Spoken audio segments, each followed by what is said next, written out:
Hey, what up, everybody? Stevie Breach coming to you to be talking about 3 topics today. All Wrestlemania bound, all based off of, I guess they're not based off of tweets. 2 things are based off tweets that I read on my timeline either today or yesterday. First thing, this came in from Amazon today. This is Wrestlemania 15. I picked this up for whatever they're selling it for, $10, $11 now for you.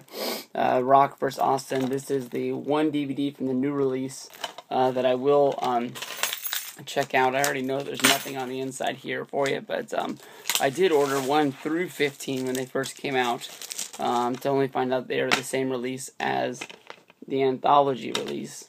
15, they actually went through and fixed the problems with the scratched logos. There's a big article that's up on WBnews.com. You can go through and check it out, but I don't own WrestleMania 15, the newest one. It sells for about $30.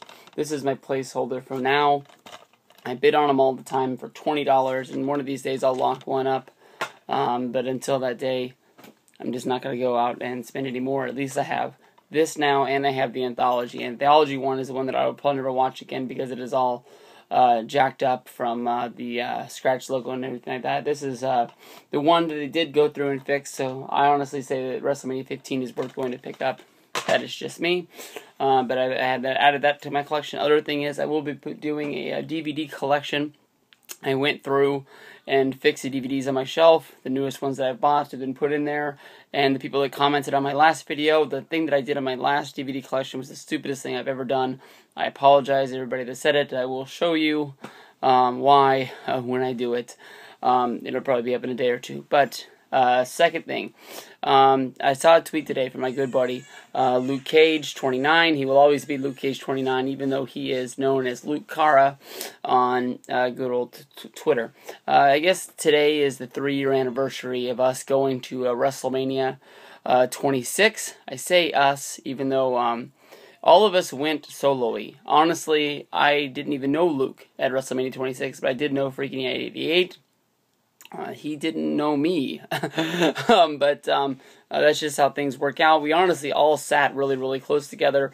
Yaya and Luke did meet up, and they did sit together, but of course I sat by myself. I think everybody's known the story about how I won tickets to head down to WrestleMania. They contacted me on the Monday of WrestleMania. I had to drive from Sacramento to Phoenix. A video of that. I sort of lost my mind. I was going really crazy driving down there by myself. I did offer the ticket to Jim Knight 686, who is a good friend of mine now, that we go to SummerSlam together and everything like that, but at the time he did not know me.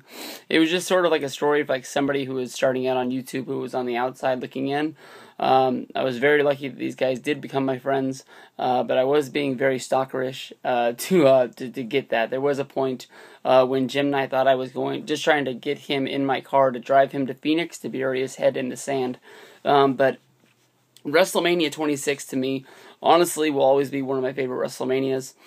Even though, as a wrestling fan at the time, I had my head in the sand, I still watched all the shows. At WrestleMania 26, the NXT guys came out, so NXT was on then. NXT was probably my favorite show at the time because it had the newer guys on there. I really liked watching. My favorite guy in NXT, I think, was Wade Barrett, who ended up winning the thing. Everybody kept on saying to watch Bryan Danielson to check out what he was doing. I remember always making fun of how Darren Young was and how he didn't have any talent. Justin Gabriel looked like somebody who was really, really going to break out on the scene.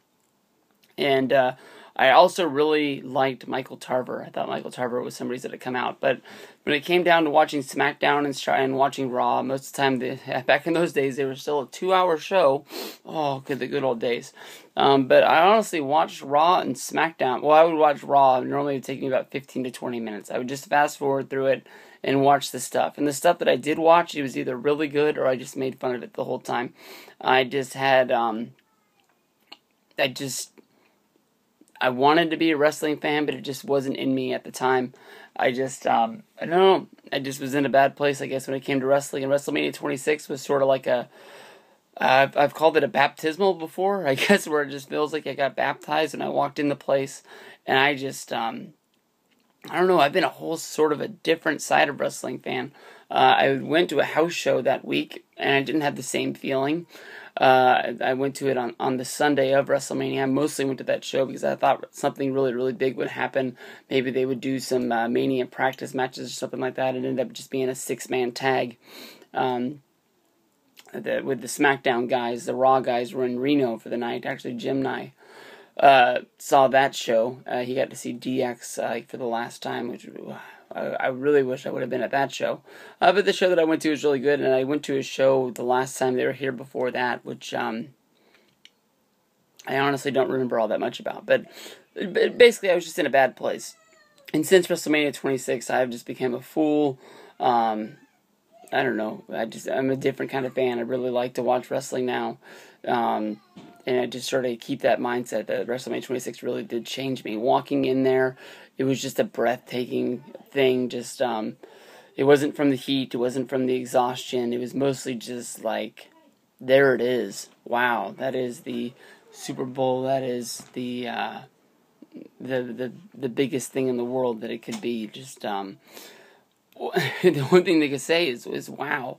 I really tried to get Ravi, Assault and Battery 777's expression when we went to WrestleMania the next year, because I just wanted to see somebody else's first time.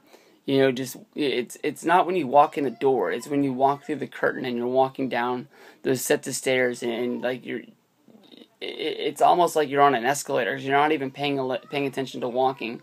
It's like it's just magically taking down. It's sort of like a WrestleMania Undertaker thing when he's levitating down the aisle. I don't even really know how to express it. I mean, I honestly really sort of feel bad that I'm not going this year just to see a lot of other people's facial expressions. I know Bobby from New Jersey, my good buddy Danny, who used to be in a lot of my videos, but I haven't got him on the horn in a good while. It's going to be their first WrestleManias. There's countless other people that have told me it's going to be their first WrestleManias. I wish I was going to WrestleMania mostly just to hang out with two guys like the Boston Brothers, who I don't get to hang out with all that often, and we didn't get to see them that much at Mania last year. They're good dudes, but damn, I really thought I was going to be able to put into words what WrestleMania 26 was to me, but the only thing I can really say is just wow. It just takes your breath away, and everybody needs to feel that. I mean, going to SmackDown, going to Raw, maybe even going to a pay-per-view is one thing, but just WrestleMania, even if it's a shit show. I mean, people say like this year's show is just piss poor horrible, a year of rematches, but strap me up. I think WrestleMania 2 is one of the worst shows. Maybe WrestleMania 2 isn't the best one, but maybe like WrestleMania, the Shawn Michaels versus Bret Hart show, where it was just like sort of like a one-hit wonder and everybody else just happened to fall onto the card. I would be happy to go to that show. I mean, Mania is Mania. I mean, that's just all it is. I mean, it's going to be the best show of the year. I don't give a shit what's going on. And the other thing was Assault and Battery 777, good old buddy Ravi. He tweeted out today his feelings that, the first big match that he ever really, really got pumped up for ever. That was a WrestleMania match. That was probably the biggest, he says, that of the last few, I think he said the last 5 years, was Batista versus The Undertaker. I know he's a big Batista fan. I don't even know if he's that much of an Undertaker fan. I've never really heard him really chit-chat about him that much, but I know that he's got the Batista plaque on the wall behind him, and he's been a Batista fan. Got Batista sign his belt, met him in the, I think he met him when he was crossing the street, honestly. But, I don't know. To me, the biggest match that WrestleMania's had, people might think that it was last year, WrestleMania 28, The Rock versus John Cena, on paper, one of the biggest matches they've had in a long time. The Attitude Era meeting the PG era. But when I was going to that show last year, I was just walking in there just in pure confidence that John Cena was going to win that match. Yeah, The Rock had a lot of people behind him, but it just made no sense to me for The Rock to win that match. I honestly thought it was going to be like The Rock and Austin. I apologize. Rock and Hogan. Like Hogan passing the torch, how they've always, put Hogan over as being a good guy to do that for him, like Andre did for him at WrestleMania 3, so on and so forth. But to me, that was the reason why we're going, and that was the reason why we were glad and everything like that, because Rock and Cena was a big, moment, and it was going to be something that was going to be in the history books for a long, long time as one of the biggest matches they've had. But I wasn't really that pumped up about it, I guess you'd say, mostly because I just thought it was slam dunk. Cena was going to win. They had already announced Rock was coming back for next year, but I never thought in my mind that it was going to be a rematch. I never thought that The Rock would win the WWE Championship. I thought more than likely The Rock wouldn't wrestle all year long. He'd pop up at WrestleMania and fight some sort of a grudge match against Brock Lesnar, and they'd bring up the SummerSlam match or something like that. Just something that would draw a whole lot of attention to it, and it just wouldn't be around the titles, much like last year was around CM Punk and Chris Jericho. That's just me. But when we went to WrestleMania 27, Triple H versus The Undertaker was my main event. I honestly, I cared about stuff, but that to me was 10 times bigger than anything else that was on that show. If you talked to me that week, I would tell you, yeah, I know Taker's going to win. Because Taker wins at Mania, that's Taker's thing. But I knew, as a fan, Triple H was going to win that match. It was just going to happen. I mean, there's no other way to say it. It was just slam dunk. Triple H is going to win that match. And I honestly really believed it. I mean, Triple H comes with his politics. Triple H comes with his, stored past of, using things. But all the big guys have used Vince, and all the big guys have, pulled strings to get wins here or there, keep the title, win the title. All the good ones have done it. Michaels, Bret Hart, I'm sure The Rock's done it. Stone Cold's done it.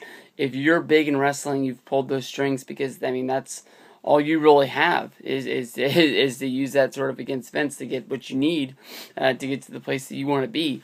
But with Triple H's position, I really thought that he wasn't going to be doing stuff like that. I honestly thought that it just made a ton of sense for him to win that match, for the fact that he made Shawn Michaels retire the year before, and I just thought The Undertaker was done.